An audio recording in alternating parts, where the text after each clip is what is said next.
자신만의 북소리를 들어라.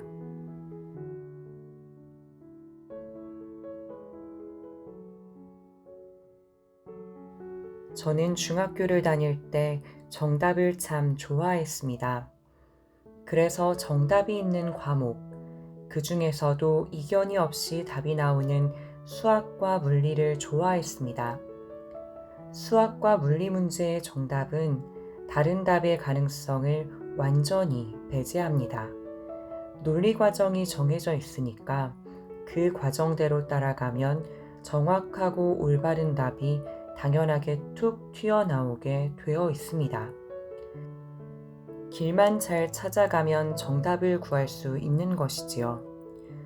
정답은 반드시 존재하는 것이고, 정답을 얻지 못했다는 것은 길을 제대로 찾지 못했다는 것을 의미했습니다. 그리고 저는 전형적인 이과 학생으로서 논리를 기반으로 길을 찾는데 소질이 있었습니다. 저는 수학과 물리를 좋아했지만 국어에도 소질이 있었습니다.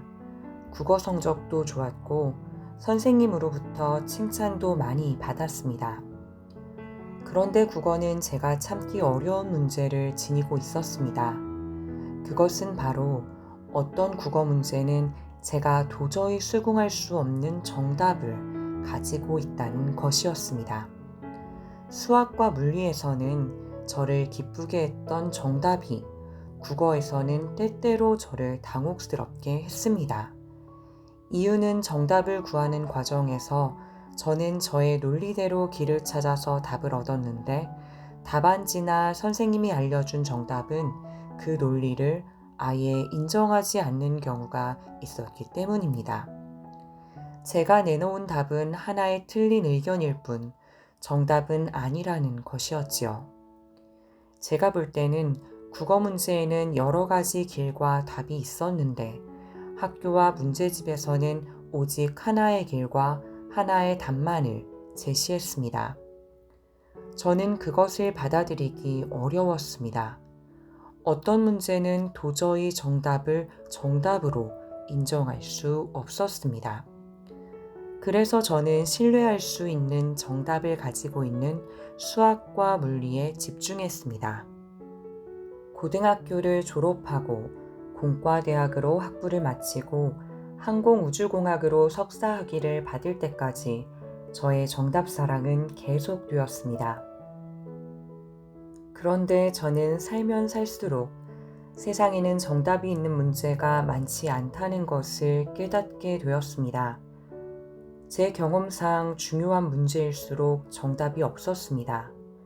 정답이 없는 삶의 문제들을 대할 때 처음에는 불안하고 불편했지만 시간이 지나면서 재미의 요소를 발견했습니다. 정답이 존재하지 않기 때문에 내가 하고 싶은 이야기를 할 수 있고 그에 대한 상대방의 반응도 살필 수 있다는 사실을 알게 되었지요. 내가 내놓는 답에 대해서 누군가는 동의할 수도 있고 누군가는 동의하지 않을 수도 있습니다. 하지만 그것은 맞고 틀리고의 문제는 아닙니다. 정답이 없으면 나만의 답을 만들어갈 수 있습니다. 헨리 데이비스 소로우는 이렇게 말합니다. 보조를 맞추어 걷지 못하는 사람이 있다면 그것은 그가 자기만의 북소리를 듣기 때문이다. 그로 하여금 그가 듣는 음악에 맞추어 걷게 하라. 그 박자가 평범한 것이든 독특한 것이든 상관하지 말라. 시민의 불복종이라는 책으로 유명한 헨리 데이비스 소로우는 매우 용기 있는 사람이었습니다. 소로우는 자신이 내는 세금이 전쟁에 사용된다는 이유로 일부러 세금을 안 내서 감옥에 가기도 했습니다. 또한 소로우는 고등학교 선생님이었는데 그때는 체벌이 선생님의 의무였습니다. 하지만 소로우는 체벌을 거부했고 학교에서 체벌을 계속 강요하자 교사를 그만두고 학교에서 나왔습니다.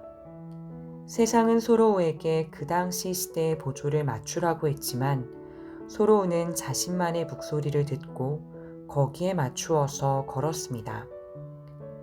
그가 학교를 그만두지 않았다면 안정된 삶을 살았을지도 모르지만 만약 그렇게 했다면 그는 자신의 삶에서 만족과 행복을 느끼지 못했을 것입니다. 현대에 이르러서 학교에서 자행되던 체벌이 거의 사라지게 된 것은 자신만의 북소리를 듣고 시대를 선도했던 소로우 같은 사람들 덕분일 것입니다. 사람은 다 다릅니다. 누구에게나 만족과 행복을 주는 정답의 삶은 없습니다. 불안하지만 부인할 수 없는 삶의 진실입니다. 정말 행복해 보이는 다른 누군가의 삶의 방식을 그대로 따라서 살더라도 행복은 보장되지 않습니다. 가끔은 다른 누군가가 나에게 강요하듯 말합니다. 이렇게 살아. 저런 방식으로 살면 안 돼. 이거 하면 행복해질 수 있어. 저거 하면 성공할 수 있어. 하고 가르칩니다. 그러나 그 소리에 맞추어 사는 것은 나의 삶이 아니라 다른 누군가의 삶을 흉내내는 것입니다. 그럼 어떻게 해야 할까요?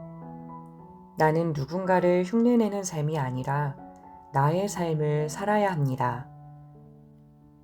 그러기 위해선 소로우가 말한 것처럼 자신만의 북소리를 들어야 합니다. 들리십니까? 자신만의 북소리? 들린다면 다른 사람 눈치 볼 것 없습니다. 그 북소리에 보조를 맞추십시오. 오늘도 좋은 하루 되세요. 오늘도 좋아.